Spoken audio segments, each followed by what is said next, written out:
গুলশানের জোড়া খুনের ঘটনা নিয়ে সাম্প্রতিক সময়ে বহুল আলোচিত রাজধানীর গুলশান এলাকায়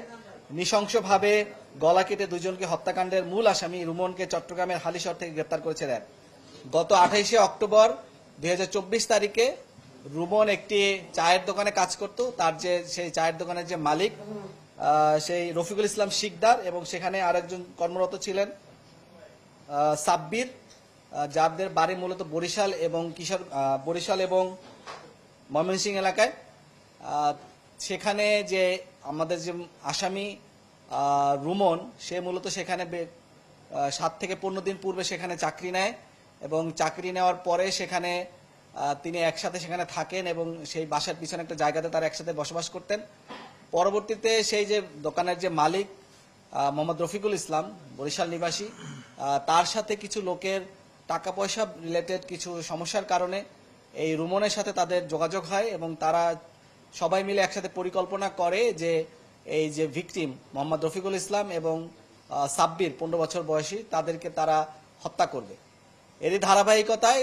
তারা গত 26শে সেপ্টেম্বর তারা রাত 2টার দিকে এই ঘুমন্ত অবস্থায় মোহাম্মদ রফিকুল ইসলাম এবং সাব্বিরকে কুপিয়ে জখম করে এবং তাদেরকে সেখানে মৃত অবস্থায় আমরা 28 তারিখে উদ্ধার করি। পরবর্তীতে আমরা সেখানে দেখতে পাই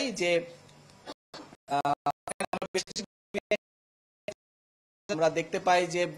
যে আসামি রুমন, তার যে দৈহিক কাঠামো, তার পক্ষে কিন্তু একা এই দুইজন ব্যক্তিকে খুন করা সম্ভব না। সো আমরা প্রাথমিকভাবে মনে করেছিলাম এবং সিসিটিভি ফুটেজ আমরা সংগ্রহ করেছিলাম, আমরা বুঝতে চেয়েছিলাম যে আসলে কি তার পক্ষে একা এই দুই ব্যক্তিকে খুন করা সম্ভব কিনা, কারণ বাকি যে দুই ব্যক্তি সেখানে প্রবেশ করেছিল হত্যাকাণ্ড ঘটানোর জন্য, তারা কিন্তু পিছন থেকে পালিয়ে যায়। সো পরবর্তীতে আমরা ধারণা করি হয়তো তাদেরকে ঘুমের ওষুধ খেয়ে এবং পরবর্তীতে তাদেরকে কুপিয়ে জখম করে তাদেরকে মারা হয়। কিন্তু পরবর্তীতে আমরা জানতে পারি যে না, তার রুমনের দেওয়া স্বীকারোক্তি মতে সেখানে আরো দুজন ব্যক্তি ছিল, যাদের সাথে মোহাম্মদ রফিকুল ইসলামের টাকা পয়সা নিয়ে কিছুটা সমস্যা ছিল, কিছু টাকা রফিকুল ইসলামের কাছে দেনা অবস্থায় ছিল। এই কারণে বাকি যে দুইজন আসামি, একজন হচ্ছে সাব্বির, ফয়সাল এবং আরেকজনের নাম আমরা এখনো সংগ্রহ করতে পারিনি, যাকে মূলত রুমন এখনো চেনে না, কিন্তু তাদের সাথে চুক্তি হয়েছিল তারা রুমনকে কিছু টাকা পয়সা দিবে এবং সেই লোভেই সে মূলত এই দুজন ব্যক্তিকে কুপিয়ে হত্যা করে এবং তাদেরকে হত্যা নিশ্চিত করার পরে পরবর্তীতে আমরা সিসিটিভি ফুটেজ পর্যালোচনা করে দেখতে পাই যে ওই বাসায় যে সকল মালামাল ছিল, যে বাসার যে সকল দোকানের যে মালামালগুলি ছিল, বাসার যে মালামালগুলি ছিল, এগুলি পরবর্তীতে তারা উদ্ধার করে একটি ভ্যান ভাড়া করে সেগুলো সেখান থেকে নিয়ে যায় এবং সেইগুলি কিশোরগঞ্জে নিয়ে যায়। পরবর্তীতে আমাদের র্যাব 7 এবং র্যাব 1-এর একটি যৌথ অভিযানিক দল, তাকে আমরা মূলত কিশোরগঞ্জে ফলো করি এবং কিশোরগঞ্জ থেকে সে পরবর্তীতে আমাদের উপস্থিতি টের পেয়ে সে পরবর্তীতে চট্টগ্রামে চলে যায়। চট্টগ্রামে হালিশহর থেকে পরবর্তীতে আমরা এই রুমনকে গ্রেপ্তার করতে সক্ষম হই এবং সে আমাদের কাছে তার তথ্য মতে